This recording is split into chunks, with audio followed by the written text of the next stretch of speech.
All right, speaking of Shedeur, indirectly, the Browns introducing their new head coach, Todd Monken, yesterday, taking over a team that finished 5-12, last in the AFC North. One of the big challenges, of course, figuring out who the starting quarterback is going to be. Monken did not commit to Shedeur Sanders as his starter when he was asked yesterday. Here's what he said. Well, I think like any position on the team, that's still to be determined. Am I excited about Shedeur? Am I excited about all the quarterbacks in the room? Am I excited to coach this football team? Absolutely. I can't wait for them to get back and for us to get started. So making no commitment at all, and one would not, I think, at this point expect him to. Tim Hasselbeck, should Shedeur Sanders be the Cleveland Browns starting quarterback? Should they be building around that notion as they go into their offseason? No, and they won't. And I mean, that's just the reality of it. He'll be on the roster because he's, on a rookie contract, or at least he'll be in the training camp roster. He's on a rookie contract from a year ago, much like Dylan Gabriel. Those guys, I would think, would add, the Browns would add, somebody with starter experience to compete, because there's just no way with just, probably what the evaluation has been of Shedeur, as a player in the pros now, as well as how he came into the league, that they would give him the opportunity to, quite frankly, I don't think he would even enter training camp as the second guy, on the roster. So I don't think that's how they'll operate. It's hard to become a head coach in the NFL, and if you do, you got to try to win with a quarterback, and most guys, including Todd Monken, aren't going to try to do it with somebody like Shedeur. What do you think about that, D. Wood? Yeah, he doesn't have the body of work to go into the situation and declare this guy to be the pencil him in as a starter. Listen, at the end of the day, Shedeur Sanders is a fifth-round quarterback. He had some highlights last year. There's no question about it. But I think if you're a new coach coming in, you're probably gonna have a different profile of the type of quarterback that you want. And so he's going to bring in competition, whether it be free agent, veteran guy, or draft someone this year. It's not going to be at 4, but there's going to be competition in that quarterback room for them to evaluate. Yeah, let's be honest. There's going to be competition everywhere. I mean, Monken ain't coming in with this.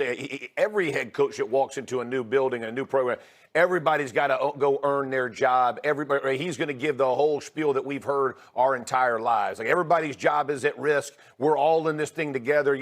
Everybody's got to go earn it. So I don't think it's going to be any different for the quarterback. But to y'all's point, they'll bring in competition. I think they're going to try to do that at a number of different positions on that roster. One would assume. It sounds to me, Tim, like you're not convinced Shedeur Sanders has a starting quarterback job in his future, whether it's in Cleveland or anywhere. No, it's how I felt about him coming out of college. I think that there are things he does at the position extremely well that you need to be able to do well to play in the National Football League. I actually think, that's the good side of it. I think the bad side of it for him, I just think physically there are limitations that he has as a player that don't know that anyone is building around that. Could he end up, playing in the league for 10 years, in some role as a backup, and then maybe get an opportunity to play? Sure, he could. But I don't think that anybody, listen, there isn't a single team of the 32 that would look at him right now and be like, yep, I want to build around that guy. It's not, I'm not saying that to be demeaning or mean. That is the reality of who he actually is as a player and how he is viewed, quite frankly, consensusly around the league. All right, we'll have to wait and see what they wind up doing there. Again, they have 2 picks in the first round. Maybe they go late first round for a Ty Simpson or someone like that. We'll see what they decide to do. In the meantime, happy anniversary, Jeff Saturday. Okay. Let's go back 19 years ago today, to the day that Peyton Manning got his first Super Bowl win, his only one as a member of the Colts. Jeff Saturday, center of that offensive line. Yeah, we did. How many yards you guys run the ball for that day? $193. That's 193 rushing yards, if you want to look at that right there. Who was named the MVP? Peyton Manning. Well, you just described it as Peyton Manning's first Super Bowl win. You didn't even say mine. That was my first Look at Jeff. too. Look there at we Jeff. go. Look at them kids. Look at that. Look at the confetti. Jeff and Savannah there. Young Josh had just been born. Yeah, they give it to Manning. Don't worry about the 193 yards rushing we had.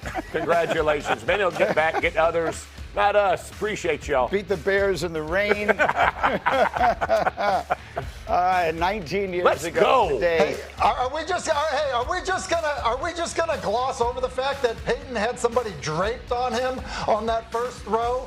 And then Jeff whiffs on Wow. Lance Briggs down on the goal line. Wow. Like, can we talk about this? Hey, that was how do we choose those highlights? The first one, he held it too long. If you look, he had it out. He was smoking a cigarette in the pocket. On the last one, by the way, that's me chasing down the Sam on the front side. That's Urlacher having to jump over a body so he can't make the play. Jeff, you won the game. It's okay.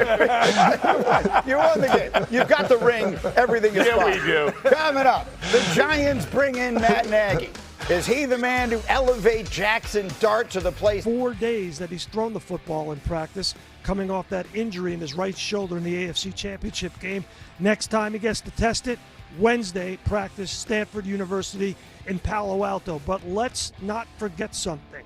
His shoulder has to be good enough for him to run with the football. And he was the most prolific runner of any quarterback this year. 63 scrambling attempts, led all quarterbacks in the NFL. And in the postseason, he scrambled 9 times for 125 yards so far. That's 13.8 yards per scramble. He's got to be able to run, feel good enough to take off and run with the football. A big story of the Patriots' playoff run has been the inability to keep Drake May upright. He's been sacked 5 times in each game, leading to a total of 5 turnovers. Sam Darnold, on the other hand, has yet to turn the ball over this postseason and has been sacked just 5 times total over his 2 games.